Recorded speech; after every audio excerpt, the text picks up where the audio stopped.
Saludos a todos, muy amados. Este es Milton Alonso Granados, transmitiendo para la Escuela Universitaria del Evangelio Eterno 767, o Evangelio Eterno, Principio y Fin de los Siglos, con sede en Carolina del Norte, Estados Unidos. Hoy quisiera hablar sobre el pecado. ¿Cuál es el significado del pecado según la Biblia? ¿Qué es el pecado? ¿Y qué dice la Biblia sobre él? Es un tema muy, pero muy importante. Por Escuela Universitaria del Evangelio Eterno, Principio y Fin de los Siglos, 767. El significado original etimológico de la palabra pecado es errar al blanco. Es muy importante tener esto en cuenta a la hora de entender qué es pecado, qué significa pecado y cuándo el creyente o cuándo la persona puede estar pecando. Entonces, lo primero que tenemos que determinar es que pecado significa errar al blanco. Cada vez que erramos al blanco, se podría decir, según su significado original, que estamos pecando. Continuando entonces, esto quiere decir que cuando pecamos, no acertamos o nos desviamos de lo que hubiera sido correcto hacer. ¿Cuántas veces hemos dicho o hemos hecho algo que no ha sido correcto hacer? Entonces, cada vez que no acertamos, cada vez que fallamos al blanco, cada vez que equivocamos una meta, ¿estamos qué? Sí, esa es la palabra, errar al blanco. Se está pecando o estamos pecando. Estamos hablando esto en términos muy generales para entender cuál es el significado de la palabra pecado. Amartia es la palabra griega utilizada para describir el pecado como un fallo de la meta o no dar en el blanco. Entonces, pecado viene de la palabra griega amartia, que significa un fallo de la meta o no dar en el blanco. También en hebreo la palabra común para pecado es hatat, que también significa errar, en el sentido de no alcanzar una meta, un camino, un objetivo, un blanco preciso y exacto. Es importante tener esto en cuenta porque de esta manera podemos nosotros equilibrar, podemos nosotros medir, podemos nosotros comparar, podemos nosotros mirar si estamos dando al blanco o si por el contrario estamos fallando en alcanzar la meta. Todo aquello que contribuye a no alcanzar un propósito, entonces es errar, es fallar y se podría bien explicar bajo el término pecado. Entonces, en términos generales, podríamos decir que pecamos cuando hemos hecho un mal negocio o nos hemos equivocado a la hora de lograr una meta. Pecar es fallar al blanco. Por ejemplo, fuimos de compras y trajimos el encargo equivocado. O sea, pecamos o fallamos al blanco. Sin duda que todos nosotros podemos recordar momentos en los que hemos dicho o hecho algo errado, algo equivocado, algo de lo cual nos hemos arrepentido o nos hemos dolido después. Pero cuando la Biblia habla sobre el pecado, habla de algo más que el remordimiento. Nos habla de algo que trae tanto pérdida como condenación y hasta recompensas eternas. Esto es muy importante tenerlo en cuenta, porque uno es el significado según su original griego, pero otro es el significado a través de toda la Biblia, que es lo que nos da a entender la palabra pecado.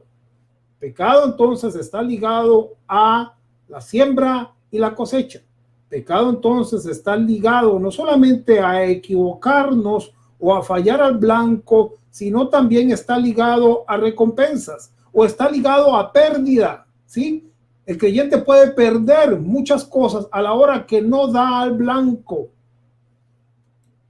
Algo que como una semilla se siembra y produce fruto, que se recoge tanto en esta vida como en la porvenir.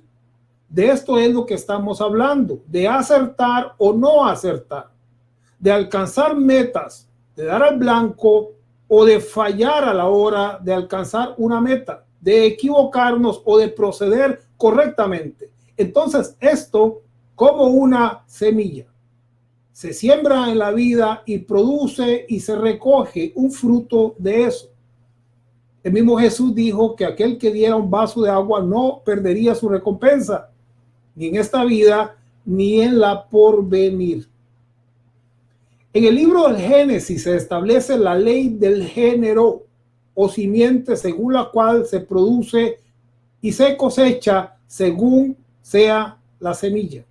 ¿Sí? Fue la orden, fue la ley establecida por el Eterno.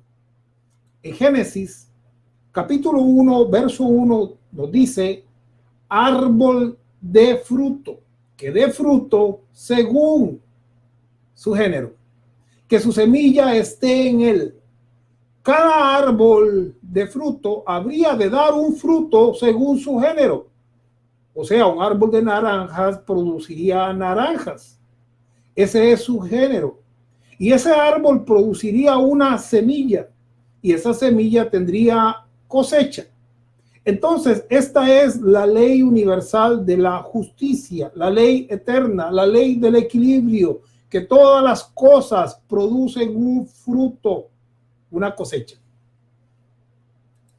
Gálatas 6:7 nos dice, todo lo que el hombre sembrare, eso también segará. El Apocalipsis, capítulo 14, verso 3, nos dice algo bien interesante. Y dice, sí, dice el Espíritu, descansarán de sus trabajos. Qué hermoso es descansar de nuestros trabajos. Qué lindo es cuando hemos alcanzado el reposo eterno. Y no estoy hablando del reposo eterno de pasar a la próxima vida fuera del cuerpo. No, hablo del reposo eterno cuando encontramos el reposo en Cristo. Entonces, dice acá, sí, dice el Espíritu, descansarán de sus trabajos. Recuerda cuando Jesús dijo, venid a mí todos los que estéis trabajados y cargados y yo os haré descansar. Qué lindo es descansar de los trabajos, pero sigue diciendo el texto, descansarán de sus trabajos porque sus obras con ellos siguen. Entonces, aquí es donde radica el cristianismo. En el budismo las obras se mueren, se terminan, la persona se murió, todo se terminó. Pero en el cristianismo, las recompensas, las acciones tienen consecuencias. Entonces, descansarán de sus trabajos porque sus obras con ellos siguen. Es importante entender que alcanzar el reposo divino no quiere decir que nuestras acciones dejan de obtener resultados a la hora de ser clasificados o recompensados según su eterno propósito. Hebreos 4:10 dice, porque el que ha entrado en su reposo también ha reposado de sus obras como Dios de las suyas. Sí, hemos entrado en el reposo, ya reposamos de nuestras obras. Ahora es Dios quien actúa en nuestras vidas. Ahora luchamos según el poder de su fuerza.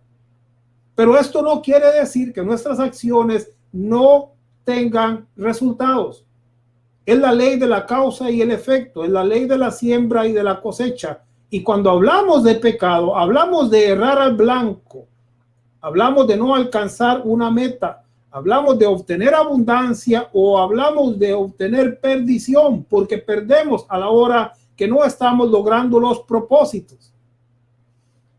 Entonces, pecado, en resumen, el yerro, la falla, la falta del pecado. Se explica con el griego amartia, que significa pecado, y amartanein, que significa pecar. Amartia es la palabra griega que traducimos como pecado. Es muy común en el Nuevo Testamento, donde solamente en las epístolas paulinas se encuentra 70 veces. Se encuentra 70 veces entonces la palabra amartia, que significa pecado. Amartanein es el verbo usual que se traduce como pecar. En el griego clásico, estas palabras no tenían ni mucho menos un significado tan importante como en el griego del Nuevo Testamento. O sea, que la palabra pecado nace como una palabra para explicar lo que es errar, equivocarse, fallar al blanco. Sin embargo, en el contexto y trasfondo de toda la Biblia, nosotros vemos que hay un significado aún más profundo que el que en aquel tiempo se le daba en su original griego, cuando lo comparamos al contexto escritural y bíblico. En el griego clásico, amartia o pecado expresa básicamente la idea de yerro, equívoco o fallo. Amartanein o pecar empezó significando errar al blanco, como por ejemplo cuando se dispara una flecha y no se acierta. Este término se puede usar con respecto a haber equivocado una carrera, no haber alcanzado una meta, haber fallado en un plan o propósito. En el griego clásico, pues, estos vocablos están siempre conectados con alguna clase de fallo negativo, más bien que con algún tipo de transgresión. O sea, que en el griego clásico, pecado es cuando una persona se equivoca, falla, no alcanza una meta. Y no precisamente tiene que ver con juicio o con condenación. Cuando hablamos de pérdidas o ganancias, entonces es porque nosotros pesamos la palabra pecado en todo el contexto bíblico, en todo su trasfondo, para obtener un sentido de lo que quiere decir el Nuevo Testamento cuando habla de pecado. Sin embargo, es importante notar que tanto en la Biblia cristiana como en la literatura de las grandes religiones mundiales se establece con toda claridad la responsabilidad, causa y efecto o cosecha que el hombre obtiene en conexión con sus acciones. Próxima lección, la doctrina del pecado en la Biblia. Este es Milton Alonso Granados, transmitiendo para el Evangelio Eterno, principio y fin de los siglos, y la Escuela Universitaria Evangelio Eterno 767. Muchas gracias.